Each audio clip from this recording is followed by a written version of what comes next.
How do you actually heal anxious attachment style? Man, this is a question I used to ask into the ether.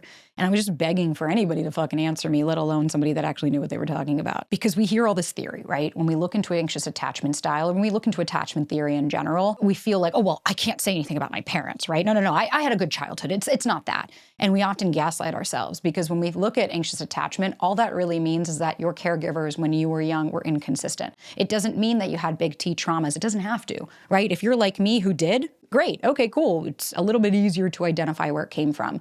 But I'll never forget, I had a client and her anxious attachment really started to grow when her dad would go into his office for work. And she said, I remember banging and screaming and crying and he just didn't open the door.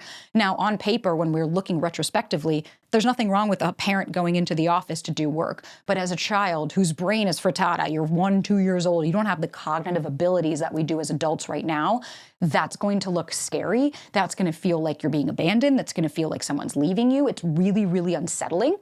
And so when we're looking at anxious attachment, a couple of things need to happen. One, stop self-identifying. You don't need to go around and say, well, because of my anxious attachment style, or I'm super anxious, I avoid avoidance. As your former poster child for the girl that texted someone 173 times because he tried to end it with me after 3 dates, I understand what you mean. I used to take naps during the day because the anxiety was so overwhelming. I didn't know what sitting in the discomfort meant.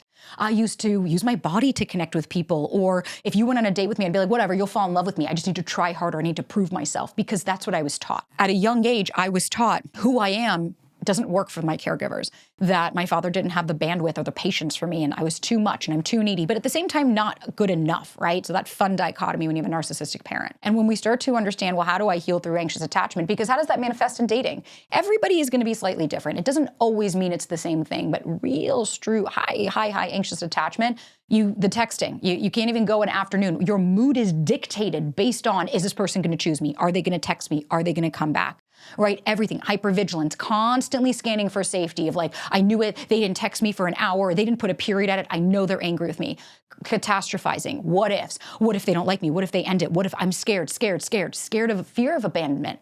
But here's the hot take. Britt Frank, one of my best friends, the neuropsychotherapist, says, the love addict, right, that super high anxious attachment, their biggest fear isn't necessarily abandonment, it's actually intimacy. And that's why they go, that's why with that anxious attachment, we go from person to person to person to person, because true intimacy, someone really seeing us for who we are and accepting us for who we are is fucking terrifying. When I started dating my partner, I had to work through my own core beliefs that there isn't something wrong with me. I am good enough. I am worthy. And that entire narrative that I had created growing up is discredited because this person is choosing me for who I am. And so the first step when we're talking about that anxious attachment is one, obviously go to therapy, talk to a coach, talk to a counselor, talk to fucking somebody, someone that can help you get out of your echo chamber. Because when I was in my heyday, I was listening to all the clickbait of like, text this to get this. And it's like, well, I got a dick pic, but I didn't get the guy to ask me out on another date. Or it was a lot of self-abandonment. How can I get you to choose me? How can I get you to prove it? How can I get you to see me? When at the end of the day, we have to bring that inside. We have to bring that inwards. One, where did I learn this behavior from? How old do I feel? That's a question I ask myself all the time. When I start to get on my loops, do I feel like the able-bodied adult that's sitting here right now, or do I feel like a child? Do I feel like I'm 6 again trying to talk to my parents? What is the narrative that I have? Do I have any facts to back this narrative up, right? So even when we think about the texting and dating, that anxiety, when I used to get super anxious, it would be to the point where I wouldn't get a text from this person and I was huffing and puffing in a terrible mood. And then moments later, my sister would even look and she'd be like, let me guess, that person texts you. And I would just look at her and she'd be like, because all of a sudden now you're fine. And it was just enough to hold on to the next time and the next time, because the thing with the anxious attachment is nothing to do with, I just need the right person. I just need to find somebody that's going to work for me and I won't be as anxious. It has nothing to do with the other person, right? Anxious attachment, you're not abandoned in your adult life. Abandonment would mean that, like, think about back in the day when we were hunter-gatherers. If your tribe abandoned you and you woke up in the morning alone, the reason abandonment plays into that is because that means that you would have potentially died. You wouldn't have the safety and security and you could have gotten eaten by lions. As a child, if your parents abandoned you, you could literally die. But now you're an adult. Right? And the reason I say this is because we want to remove any of this, woe is me, life is happening to me. It's like, no, it's happening for you. This is all culminating. And if you see a pattern, you start to notice, I keep dating the same type of person. I'm always catastrophizing. I'm always kind of hyper vigilant. I'm always scanning for safety. I'm filling in the blanks, right? Black and white thinking. It's good or bad. It's yes or no. Part of healing is bringing in those shades of gray, bringing in the nuance, bringing in aspects of, Okay, well, maybe this person didn't call me, not because instantly it goes back to there's something wrong with me. Maybe this person didn't call me because they're at work right now and they don't have the bandwidth to pick up the phone and deal with this. I'll talk to them later when they get home and they're not in their office anymore, right? And that's also the big thing here is when we start to look at how do I know it's anxious attachment? What's happening in your body, right? How familiar does that feel? Are you feeling out of control and super anxious and your heart is fluttering and you can't sit still and you feel like there's heaviness in your chest and your shoulders are tensed up? That's usually that anxiety, right? That's not really your intuition. Your intuition's a lot more calm and peaceful. Then what's the narrative? Just because, let me guess, so this person didn't ask you on a second date, all of a sudden it's because you're not good enough, you're not worthy, you're not pretty enough, you knew they found someone better, right? When we take that narrative and base it back to ourselves because, well, again, we fill in the blanks. They didn't like me, which means this. When we make the automatic assumption, you're self-abandoning. And what you're doing is you're reenacting what your parents did to you. Every time I say, God, Sabrina, you're so fucking stupid. How could you do that? I'm just doing what my dad did to me. I'm just reaffirming all of the lessons that I was taught along the way that who you are is a problem. And you're not allowed to make a mistake because you make a mistake, that's it. You're going to lose your caregivers. But the problem is I'm projecting that onto partners. I don't know who these people are. I had 1 date, 2 dates, 3 dates. I spent 3 hours with this person. And all of a sudden it's hell in a handbasket. Because now that I'm in a really healthy and secure relationship, one of the most healthy and secure relationships I have ever fucking been. Want to know how I got that? I started to challenge my narrative. I started to slow down. I didn't automatically assume the worst out of people. And that's kind of back to the narrative that I will die on the hill of, is that avoidants are not bad people. We have this demonizing just fetishization of like, make it all them. And it's not to say that their behavior is acceptable in the same way that the highly anxious attacher is not acceptable, right? You think barraging somebody with like 1,000 texts that don't even have a thought process, right? Like take the time, take a minute. Even if it feels painful, take 1 minute in between, even if you still respond. Right? But allow yourself to not react, that knee-jerk reaction of like, no, I'm going to tell them everything I feel.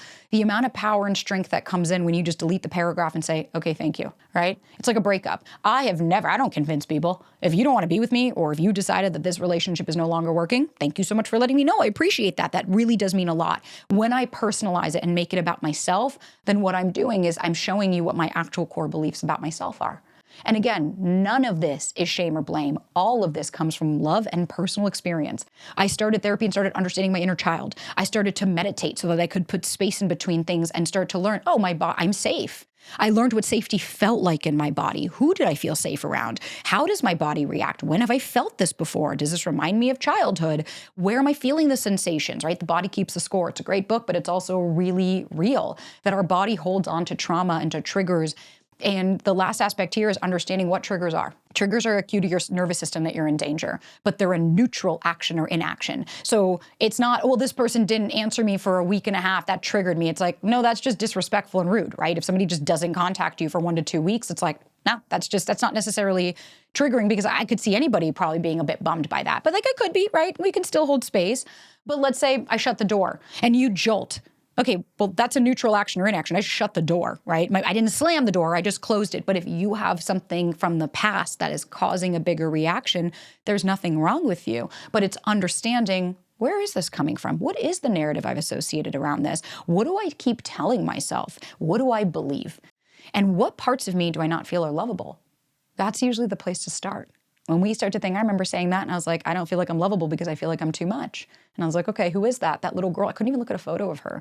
And now I have them all over. I have them even in my room, things, memorabilia from when I was a child so that I can reconnect with myself. Because at the end of the day, part of healing that anxious attachment is validating your emotions and feelings. Not gaslighting yourself and saying, you know what, given everything I've been through, it wouldn't surprise me that this would cause me a little bit of anxiety.